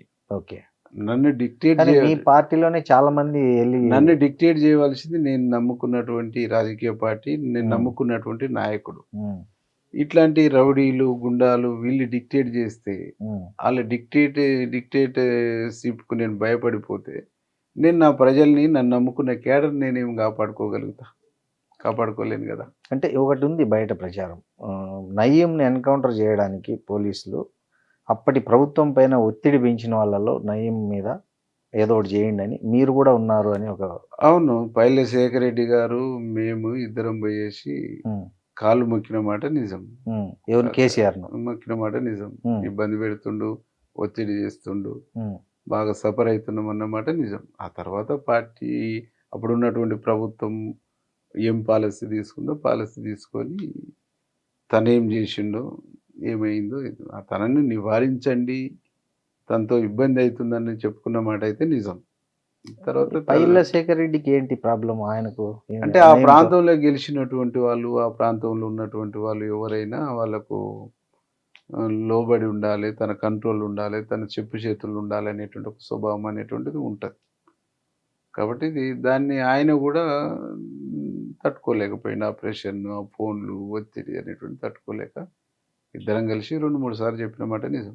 ఏమన్నారు కేసీఆర్ గారు మీరు చెప్తే? సరే గవర్నమెంట్ చూసుకుంటుంది, డీజీపీ ఉన్నాడు, పోలీసు ఉన్నది, సిస్టమ్ ఉన్నది, ఆ సిస్టంలో నడుస్తుంది, నువ్వు నేను చేసేది కాదు కదా అని చెప్పేసి. మీరు ఇలా రిక్వెస్ట్ చేసిన ఎన్ని రోజులకి ఎన్కౌంటర్ అయ్యాడు నయీం? ఒక 5-6 నెలల తర్వాత. 5-6 నెలల తర్వాత. అంటే మీ రిక్వెస్ట్ ఇనిషియేట్ చేశారని అర్థమవుతుంది దీన్ని బట్టి, అంతే కదా? అంటే అనేక కారణాలు ఉండొచ్చు, మనదే ఎందుకు అనుకోవాలి? మనలాగా ఎంతమంది బాధపడి చెప్పుకోరు, మేమిద్దరమే కాదు కదా. అంటే ఈ రాష్ట్రంలో బాధపడ్డోళ్ళు, ఈ రాష్ట్రంలో సఫర్ అయిన వాళ్ళు, వ్యాపార వర్గాలు ఉన్నారు, వ్యక్తులు ఉన్నారు, శక్తులు ఉన్నారు. కొంతమంది మంత్రులకు కూడా ఫోన్లు చేసి బెదిరించారంటే ఎవరికైనా చేస్తారు, పిచ్చోడి చేతిలో రాయి కదా, అది ఎటైనా ఇసరటానికి స్కోప్ ఉంటది కదా. కొంతమందికి ఇంకా నాకు తెలిసింది అంటే అప్పుడు కేసీఆర్ ఫ్యామిలీలో కూడా ఒక మెంబర్ ఫోన్ చేసి ధమ్కి ఇచ్చాడు, ఏమది కరెక్ట్ దాంతో కేసీఆర్ సీరియస్ కరెక్ట్ తీసుకున్నాడని కూడా అది కరెక్ట్ ఒక ప్రచారం. అది కరెక్ట్ కాకపోవచ్చు. ఉమ్, అంటే ఇక ఒక జనరల్ గా ఏ సిద్ధాంత బేస్ లేని ఓ లంపెన్ సెక్షన్ గా ఏర్పడ్డటువంటి వాళ్ళకు ఏముంటది, అన్ని లంపెన్ ఆలోచనలే, లంపెన్ ఇదే ఉంటది. రాజకీయాల్లో కూడా ఒక లంపెన్ స్వభావం ఉండేటువంటి వాళ్ళు వస్తే కూడా గంతే ఉంటుంది. వాళ్ళ లంపెన్ కల్చరే డెవలప్ అయింది తప్ప ఒక సిస్టము, ఒక పద్ధతి, ఒక ప్లాన్ అనేటువంటిది ఉండదు అన్నట్టు. ఇప్పుడు మీరు ఇద్దరు ముఖ్యమంత్రులను చూశారు, రేవంత్ రెడ్డిని చూశారు, కేసీఆర్ని చూశారు. హానెస్ట్గా చెప్పండి, ఎవరు బాగా అడ్మినిస్ట్రేషన్, అంటే పార్టీలు ఉన్నారని కాదు, అంటే నాకు రేవంత్ అన్నే రైట్ అడ్మినిస్ట్రేషను, ఒక మంచి ముఖ్యమంత్రిగా కనిపిస్తూ ఉంటుంది. ఎలా? ఎందుకు అని అంటే ఒక ఎమ్మెల్యే పోయి తన కాన్స్టిట్యున్సీ కావచ్చు, తన సమస్యలు కావచ్చు, ఎప్పుడైనా పోయి కలిసి చెప్పుకునేటువంటి ఒక ఫ్రీడమ్, స్వేచ్ఛ ఉన్నది టుడే. ఓకే, ఈ రోజుకి నేను ఒక్క రోజులో 3 సార్లు పోయి కలవగలుగుతాను. అపాయింట్మెంట్ తీసుకోకుండానే ఒక ఎమ్మెల్యే ఇంటికాడ ఉన్నాడంటే నేను డైరెక్ట్ పోతే ఎమ్మెల్యే అనగానే లోనకు పంపించేటువంటి, రాజశేఖర రెడ్డికి సీఎం పంపించేటువంటి ఒక పరిస్థితి ఉంటుంది. ఒక రోజు ఇంటికాడ కలవగలను, సెక్రటరీకి వస్తే సెక్రటరీ కలవగలను, ఇంకేమన్నా ప్రోగ్రాంలు ఉంటే ఆడు కూడా పోయి కలవగానే ఏడా కనిపించిన హాయ్ వీరేష్ ఏంది మనం మాట్లాడాలన్నా అని చెప్పేసి అడుగుతాడు.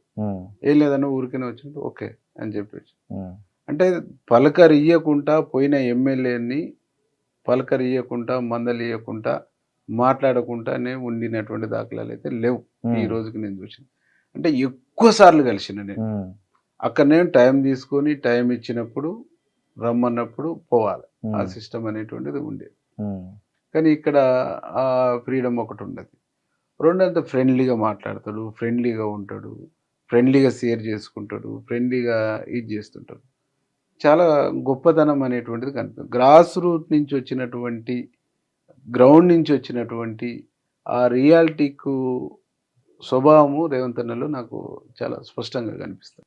కేసీఆర్ కూడా గ్రౌండ్ నుంచి వచ్చాడు కదా తెలంగాణ ఉద్యమం. కానీ తెలంగాణ ఉద్యమంలో గ్రౌండ్ నుంచి అంటే ఆయన ఆడ కూర్చొని నడిపింది తప్ప ఎప్పుడు గ్రామం టు గ్రామం, గ్రామం టు గ్రామం వచ్చినటువంటి దాఖలాలు లేవు. కూర్చుండు నడుస్తున్నటువంటి ఉద్యమంలో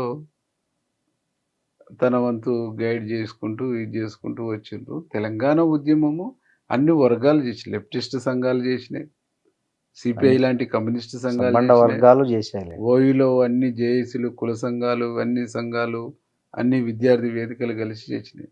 అన్నిటికీ ఒక ఐకాన్ లాగా, ఒక డైరెక్షన్ ఇస్తూ, ఒక పెద్దనలాగా బీఆర్ఎస్ పనిచేసుకుంటూ వచ్చింది.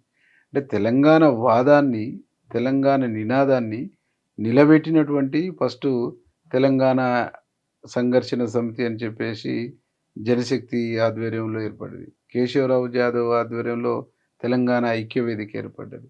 ఆకుల భూమయ్య గద్దర్ గారి ఆధ్వర్యంలో తెలంగాణ జనసభ ఏర్పడ్డది. మారోజు వీరన్న ఆధ్వర్యంలో తెలంగాణ మహాసభ ఏర్పడ్డది. ఇవన్నీ చాలా త్యాగాలు చేసినాయి. చాలామంది అమరులైనరు. బెల్లి లలిత లాంటి వాళ్ళు, ముక్క కరుణాకర్ లాంటి వాళ్ళు, మారోజు వీరన్న లాంటి వాళ్ళు, అనేక మంది అప్పుడున్న పోలీసు రాజ్యం చేత, నయం చేత హత్య చేయబడ్డాడు.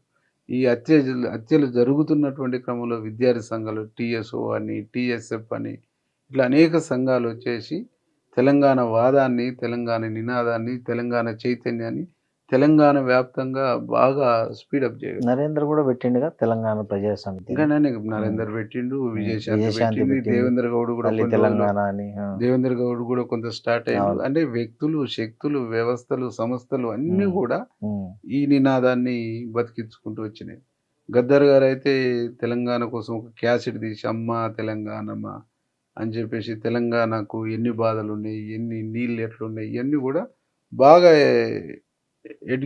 అవగాహన కల్పించారు మాటలు, పాటల ద్వారా. అప్పటికి చంద్రబాబు నాయుడు గారు 2001 నాటికి, 2004లో రాజశేఖర రెడ్డి గారు వచ్చారు.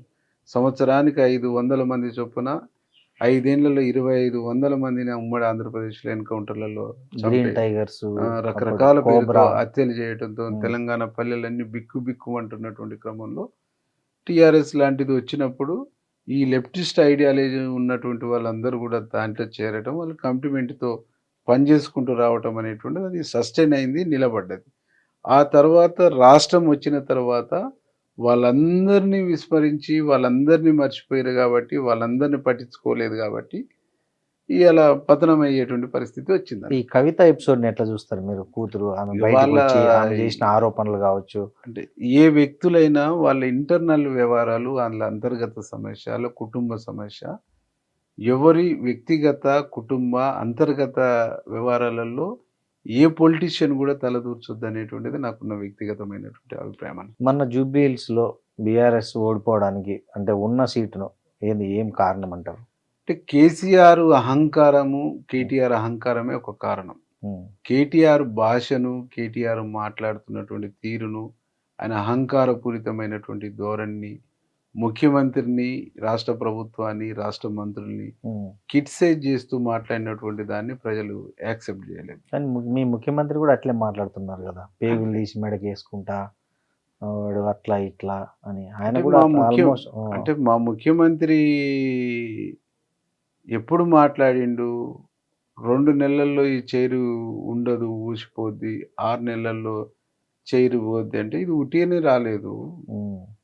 రాష్ట్ర సంబంధించినటువంటి కాంగ్రెస్ కార్యకర్తలంతా కష్టపడి చెమటోర్చి నిర్మించుకున్నటువంటి పార్టీ, నిర్మించుకున్న ప్రభుత్వం ఇది. ఊరుకుంటారా ప్రజలు? చీల్చి చెండాడుతారు అని చెప్పేసి ఆ టైప్ ఆఫ్ చెప్పుకొచ్చారు. సో జూబ్లీ హిల్స్ కేవలం వాళ్ళ అహంకారం వల్ల ఓడిపోయింది అంటారు. వాళ్ళ అహంకారము 10 సంవత్సరాలలో చేసిన- వాళ్ళు చేసినటువంటి డెవలప్మెంట్ లేదు. ఉమ్, వాళ్ళు నేను రెహమత్ నగర్ ఆ ఏరియాలో మొత్తం కూడా తిరిగిన. ఉమ్, ముఖ్యమంత్రి గారు రేవంత్ రెడ్డి గారు ప్రమాణ స్వీకారం చేసిన తర్వాత గోపీనాథ్ మరణం అనంతరం దాదాపు 200 కోట్ల పైచిలుకు నిధులతోనే ఆ ప్రాంతాన్ని డెవలప్ చేసింది. ఆనాడు పీజేఆర్ గారు ఉన్నప్పుడు ఇప్పించినటువంటి కాలనీలకు పట్టాలు ఇచ్చింది కాంగ్రెస్ పార్టీ, అప్పుడు ఇండ్లు ఇచ్చింది కాంగ్రెస్ పార్టీ, రోడ్లు వేసింది కాంగ్రెస్ పార్టీ, డ్రైనేజ్ సిస్టాన్ని డెవలప్ చేసినటువంటి కాంగ్రెస్ పార్టీ.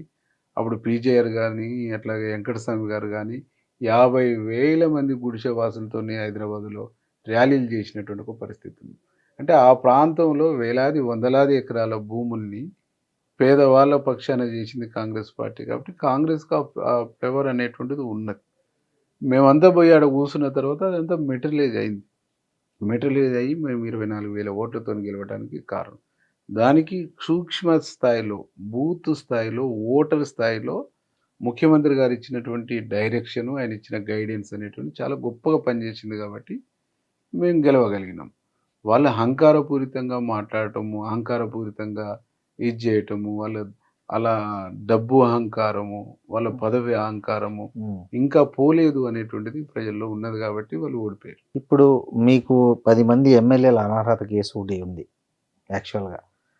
జనరల్గా ఇప్పుడు బీఆర్ఎస్ చేసిన తప్పే కాంగ్రెస్ పార్టీ ఎందుకు చేసింది? ఇప్పుడు మీకు ఏం అవసరం వచ్చింది బీఆర్ఎస్ నుంచి 10 మందిని మళ్ళీ ఇటు చేర్చుకోవడము? అంటే చేర్చుకోలేదు ఎవరిని. ఉమ్, వాళ్ళు ప్రభుత్వంతో కలిసి పనులు తీసుకుంటున్నట్టు వాళ్ళ నియోజకవర్గాలకు పనులు, వాళ్ళ నియోజకవర్గాలకు నిధులు, వాళ్ళ నియోజకవర్గాలకు సంబంధించినటువంటి వివిధ డెవలప్మెంట్ యాక్టివిటీస్లో ముఖ్యమంత్రి గారితో కలవటం, ముఖ్యమంత్రి గారిని కలిసి ఫండింగ్ అడగటం, నిధులు అడగటం ఇది అనేటువంటిది చేస్తుంది. అంటే ఏ పార్టీ ఎమ్మెల్యేలైనా కలవటము, వాళ్ళ నియోజకవర్గానికి సంబంధించినటువంటి అంశాలని ప్రభుత్వం దృష్టికి తీసుకుపోవటం, ముఖ్యమంత్రి గారు అర్జీలు పెట్టుకోవటం, ముఖ్యమంత్రి గారి దృష్టికి తీసుకుపోవటం అనేది సహజం. ఆ పోతున్నటువంటి క్రమంలో వీళ్ళ మీద విశ్వాసం లేదు కాబట్టి, వీళ్ళ మీద నమ్మకం లేదు కాబట్టి, వీళ్ళు ఉన్నప్పుడు కాలేదు కాన్స్టిట్యున్సీ డెవలప్, ఇప్పుడు ముఖ్యమంత్రి చేస్తుందని చెప్పేసి నిధుల కోసం కలవటం, నిధుల కోసం ఇది చేయటం అనేటువంటి జరిగింది. ఒక దానం నాగేందర్ గారే వచ్చేసి పోటీ చేసిండు. తను కూడా వచ్చి ఎందుకు పోటీ చేసిండు? ఇప్పుడు నీకు ఎంపీ ఎన్నికల్లో బీఆర్ఎస్ 0 కావడానికి బీజేపీతోనే అండర్స్టాండింగ్ చేసుకుంది. బీజేపీతో అండర్స్టాండింగ్ అవుతున్నప్పుడు, బీజేపీతో అండర్స్టాండింగ్ చేసుకున్నప్పుడు మాత్రమే ఇంకా వీళ్ళతో అనవసరము, ప్రభుత్వంతోనన్నా మంచిగుండి ముఖ్యమంత్రినైనా కలిసి మనం నిధులు తెచ్చుకుందామని చెప్పేసి చెప్తారు. వాళ్ళు చాలా సందర్భాల్లో మేము బీఆర్ఎస్ క్యాండిడేట్లమే, బీఆర్ఎస్ కోసం సంబంధించినటువంటి మేము బ్యానర్ మీదనే గెలిచినాం, మేము నిధుల కోసం, డెవలప్మెంట్ కోసం మాత్రమే ముఖ్యమంత్రి గారిని కలిసాం అనేటువంటి చాలా స్పష్టంగా చెప్తా ఉండ్రు. దాన్ని స్పీకర్ గారు పరిశీలన చేస్తా ఉంటారు. మంత్రివర్గ కూర్పులో మీ సామాజిక వర్గం నుంచి మీరే ఓ రకంగా అనుభవం ఉన్న వాళ్ళు, ఉద్యమ నేపథ్యం ఉంది, ప్రజల సమస్యల పట్ల అవగాహన. మీ పేరు ఎందుకు పరిశీలనలో రాలేదు అసలు కాంగ్రెస్ దీంట్లో మళ్ళా? అంటే మేము అడగలేదు. అంటే అందరూ అడిగితేనే ఇచ్చారా మంత్రి పదవులు? అంటే మేము అడగలేదు, నాకు వద్దని కూడా చెప్పాను. ఎందుకు? అంటే నేను కాంగ్రెస్ పార్టీలోకి పోయింది కూడా మొన్ననే, ఎన్నికలకు ముందు నుంచి కాంగ్రెస్ పార్టీలో పనిచేస్తున్నటువంటి లక్ష్మణ్ గారు ఉన్నారు. 2 సార్లు 3 సార్లు పోటీ చేసి ఓడిపోయిండు. ఒకసారి జిల్లా పరిషత్ చైర్మన్గా చేసిండు. ఎన్ఎస్సిఐ నుంచి పనిచేసుకుంటూ వచ్చాడు. అంటే మొదటి నుంచి పనిచేస్తున్నటువంటి వాళ్ళకు ప్రాధాన్యత ఉంటేనే ఆ కాంగ్రెస్ ఫిలాసఫీ, కాంగ్రెస్ ఐడియాలజీ ఉంటుంది. కాబట్టి కాంగ్రెస్ పార్టీ ఈ రాష్ట్రంలో ఉండే దళితుల పట్ల, అణగారిన వర్గాల పట్ల ఉన్నటువంటి ఒక విజన్, పార్టీకి ఉన్నటువంటి అవగాహన, ఇవన్నీ కూడా తనైతేనే కరెక్టు అనేటువంటి అభిప్రాయంతో నేను కానీ, సామేలన్న కానీ మేమెవరం కూడా అడగలేదు. అక్కడి నుంచి ఉన్నటువంటి లక్ష్మణ్ అన్న కానీ, అట్లా కౌంపల్లి సత్యనారాయణ కానీ ఎవరికి ఇచ్చినా మాకు అభ్యంతరం లేదు అని చెప్పేసి అందరం మీరు పార్టీ మొదటి నుంచి ఉన్నటువంటి కులమానికం తీసుకుని ఎవరికి ఇచ్చినా మాకు అభ్యంతరం లేదని అందరం మేము పోయి చెప్పినాం. లక్ష్మణ్ అన్న కూడా అదే మాట చెప్పింది, ఎవరికన్నా ఇవ్వండి, మా సామాజిక వర్గానికి ఇవ్వండి అని చెప్పేసి. మా సామాజిక వర్గం నుంచి ఇప్పటికే దామోదరం రాజనరసింహన్ రెండోది కూడా ఇవ్వండి మాకు, పెద్ద కమ్యూనిటీ అని చెప్పేసి అడగడం. అవతల బట్టి అన్న ఉన్నాడు, ఆ తర్వాత గడ్డం ప్రసాద్ గారు ఉన్నాడు, వివేకన్న కూడా ఉన్నాడు. కాబట్టి ఇది కూడా పెద్ద సామాజిక వర్గం, 2 ఇస్తే ఈ సామాజిక వర్గం కూడా హ్యాపీగా ఉంటుంది అని చెప్పేసి అడగటం జరిగింది. అధిష్టానం కూడా దాన్ని పరిశీలించి చేసింది. కాబట్టి ఏ రోజు కూడా నాకు మంత్రి కావాలనేటువంటిది అడగలేను, భవిష్యత్తులో కూడా అడగను. వాళ్ళు ఇస్తే తీసుకుంటారు. నేను పార్టీకి ఏడ ఉపయోగము, ఏడ అవసరము, నా అవసరం పార్టీకి ఏడ ఉందంటే ఆడ నేను సిన్సియర్గా, ఆనెస్ట్గా పనిచేసేటువంటి ఒక సిపాయిని మాత్రమే. ఇప్పుడు ఇంకో మాట కూడా అన్నాడు చిరుమర్తి లింగయ్య, మేము శిలాఫలకం వేసిన రాళ్ళను వాళ్ళు ఓపెన్ చేసుకుంటున్నారు అనే ఒక ఇది ఆరోపణ చేశారు. అంటే అది ఎంత అవగాహన లేనటువంటి అంశం అన్న. ఏ గవర్నమెంట్ అయినా ఒక సంబంధించినటువంటి పనిని స్టార్ట్ చేసి ఆ గవర్నమెంట్ దిగిపోయినప్పుడు, ఆ పని ప్రజలకు ఉపయోగపడేదైనప్పుడు, ప్రజలకు అవసరమైందన్నప్పుడు వచ్చినటువంటి గవర్నమెంట్ నిధులు ఇచ్చి గెలిచినటువంటి ఎమ్మెల్యే తిప్పలబడి అంతకుముందు ఉన్న పెండింగ్ బిల్లు ఉంటే ఆ బిల్లులు ఇప్పించి మళ్ళీ ఇంకా ఏం నీడ్ ఉందో ఆ నీడ్స్ అన్ని ఏర్పాటు చేసి ప్రజలకు అందుబాటులోకి తేవలసినటువంటి బాధ్యత అక్కడ శాసనసభ్యునిగా గెలిచినటువంటి వాళ్ళకు ఎవరికైనా ఉంటుంది. ఆ పని నేను తూచా తప్పకుండా చేస్తున్నాను. అది కూడా చేయొద్దు అని అంటే ఇంకా అది ఆయన భావదారిద్ర్యం తప్ప ఇంకొకటి ఉండదు. రెండవది వచ్చేసి శిలాఫలకాలంటే ఈ రాష్ట్రం, ఈ నియోజకవర్గంలో దాదాపు ఎమ్మెల్యే ఎన్నికలు ఇంకా 4 రోజుల్లో నోటిఫికేషన్, 15 రోజుల్లో నోటిఫికేషన్ వస్తుంది అనుకున్నప్పుడు పటా శిలాఫలకాలు వేసుకుంటూ పోయారు. ఒక్కదానికి జీవోలు లేవు, ఒక్కదానికి కూడా ఫండింగ్ లేవు. ఏం చేయాలి ఇప్పుడు? అవి ఇప్పుడు ఫలానా నిధుల నుంచి అని చెప్పేసి ఇస్తారు, ఫలానా పంచాయరాజ్ డిపార్ట్మెంట్, ఫలానా ఇంకో డిపార్ట్మెంట్, నాబార్డు నుంచి అవి నిధులే లేవు, శిలాఫలకాలు ఉన్నాయి. దాదాపు ఈ నియోజకవర్గంలో 300-400 కోట్లకు అట్లాంటి శిలాఫలకాలు కొట్టుకుంటూ పోయారు. ఇప్పుడు మేము కొత్తగా ఈ గవర్నమెంట్ వచ్చినాక ఈ ఇయర్ బడ్జెట్ నుంచి మేము నిధులు తీసుకొచ్చిన తర్వాత శిలాఫలకం వేయవలసినటువంటి అవసరం అయితే ఉంటుంది కదా, ఉన్నప్పుడల్లా గగ్గోలు పెడితే మేమేం చేయం. ఇప్పుడు ఇనుపాముల గుట్ట ఉంది, ఆ గుట్ట మీద 5 కోట్లతోని మేము ఫౌండేషన్ వేస్తున్నాం, ఇక్కడ శివాలయం నిర్మిస్తామని చెప్పారు. 5 కోట్లు కదా, 5 లక్షలు కూడా మంజూరు లేదు. అక్కడున్న ఒక క్రషర్ అతన్ని పట్టుకొని పైదాకా రోడ్డు పోపించారు. దానికి దాదాపు 1,50,00,000. దాని శాంక్షన్ లేదు, నిధులు లేవు. మరి ఇప్పుడు ఆ ఏడాది ఇచ్చి ఇవ్వాలి. ఇట్లా చెప్పుకుంటూ పోతే చాలా మిస్టేక్స్ చేసారు. అయినా మేము ఆ మిస్టేక్స్ గురించి ఇది ఈ తప్పు అని చెప్పుకుంటూ పోతే చెప్తే రామాయణం అంతా భారతం అంతా ఉంటుంది. అవన్నీ కూడా మేము ఏడా చెప్పట్లేము. ఎందుకు? ప్రజలు మనకు బాధ్యత ఇచ్చారు, మన పని మనం చేసుకుంటూ పోదాం, మన మానాన మనం పని చేసుకుంటూ పోదాం. ఊరికే ఒకరిని గెలకటము, ఒకరిని గిచ్చటము, ఒకరిని గోకటం అనేది రాజకీయం కాదు. ఎన్నికల నాడే రాజకీయాలు మాట్లాడాలి. నేనేం చేస్తానో ప్రజలకు చెప్పి ఓటు అడగాలి, నేను ఏమి ఇచ్చినో హామీలు, ఏం చేసినో, ఏం చేయలేకపోయినో ప్రజలకు చెప్పుకుంటూ ఓట్లు అడగాలనేటువంటి ఒక డెవలప్మెంట్ పాలిటిక్స్. ఒక ఒక స్ట్రాటజీని నమ్మినటువంటి వాడు, ఒక సిద్ధాంతాన్ని నమ్మినటువంటి వాడు వేముల వీరేశం. కాబట్టి ఊరికే వాళ్ళకు తప్పులు వెతకాలి, ఈ తప్పులన్నిటిని పేర్చుకుంటూ పోయేసి రేపు ఓటు సంపాదించాలంటే రావు ఓట్లు ప్రజల్లో. మీరు అప్పుడు ఒక 5, ఇప్పుడు ఈ 2, 7 సంవత్సరాలు ఈ నియోజకవర్గానికి ఎమ్మెల్యేగా ఉన్నారు. మీ ల్యాండ్ మార్క్ డెవలప్మెంట్స్ కొన్ని చెప్పాలంటే ఏం చెప్తారు మీరు? ఇది నా మార్కు, ఇది నేను చేశా అని. అంటే పోయిన సంవత్సరం 5 సంవత్సరాల్లో నేను ఎమ్మెల్యేగా ఉన్నప్పుడు పిల్లాయిపల్లి ధర్మారెడ్డికి 250 కోట్ల నిధులు తీసుకొచ్చేసి దాన్ని చేపించినాం. అప్పుడున్న కాంట్రాక్టర్లంతా బీఆర్ఎస్ మాజీ మంత్రి జగదీష్ రెడ్డి బినామీలు కాబట్టి కంప్లీట్ చేయలేకపోయారు. అప్పుడు నేను కొట్లాడి బతిలాడి నిధులు తీసుకొచ్చాను. బ్రాహ్మణ వెల్లాంలకు కూడా నేను అప్పుడు వెంకరెడ్డి అన్న నల్గొండ ఎమ్మెల్యే ఉండి అసెంబ్లీలో పాపం తను వీళ్ళు అవమానించినా కానీ చాలాసార్లు నాతో కలిసి మాట్లాడి ఆ క్వశ్చన్లో యాడ్ అయ్యి మాట్లాడి చేసేసి ఒక 99% కంప్లీట్ చేసినాం. ఆ 1% సిమెంట్ లైనింగ్ కంప్లీట్ చేసి మిగిలిన లెఫ్ట్ రైట్ కెనాల్లకు 2000 ఎకరాలు ల్యాండ్ అక్విజిషన్ చేయాలి. అది వాళ్ళు చేయకుంటే ఎన్నికల ముందు మోటార్ ఆన్ చేసి నెత్తిని నీళ్లు చల్లుకొని ఒకరినొకరు ఎత్తుకొని వచ్చారు తప్ప ఒక చెరువు నింపినటువంటి దాఖలాలు లేవు.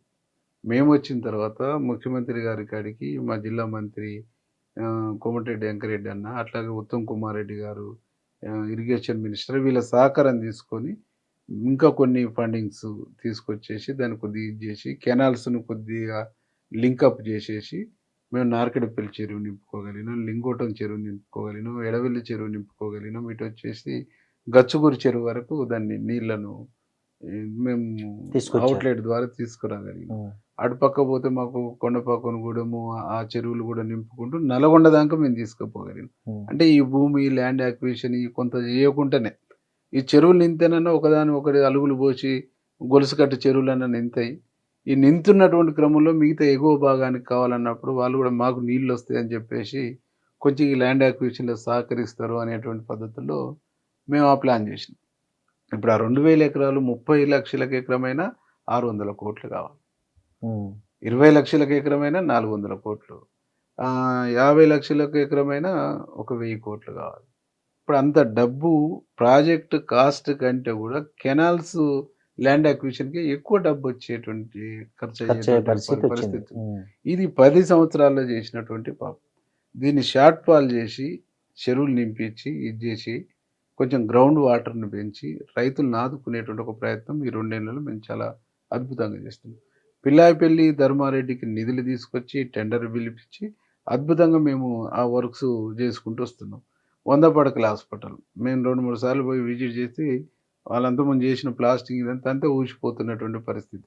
దాన్ని అంతా రీస్టెప్లింగ్ చేసేసి మొత్తము ఇప్పటి వరకు నియరెస్ట్ ఒక 12-14 కోట్ల వరకు నిధులు ఇప్పించి దాన్ని కంప్లీట్ చేసి డిసెంబర్ 30 నాటికి ముఖ్యమంత్రి గారు ఎప్పుడు టైం ఇస్తే అప్పుడు ఒక 1-2% వర్క్ ఉంది, దాన్ని ఇనాగ్రేషన్ చేసి ప్రజలకు అందించేటువంటి ఒక ప్రయత్నం చేస్తాం. ఇట్లా ఒకదాని తర్వాత ఒకటి డెవలప్ 200 కోట్లతో ఇంటిగ్రేటెడ్ పాఠశాలను తెచ్చుకున్నాం వీడికి. దాన్ని కూడా ముఖ్యమంత్రి చేతుల మీదుగా మేము ఫౌండేషన్ ఏర్పాటు చేయబోతున్నాం. రేపు ఒక ఐటీఐ కాలేజ్ ఒకటి శాంక్షన్ చేయించుకునేటువంటి ఆలోచన చేస్తాం.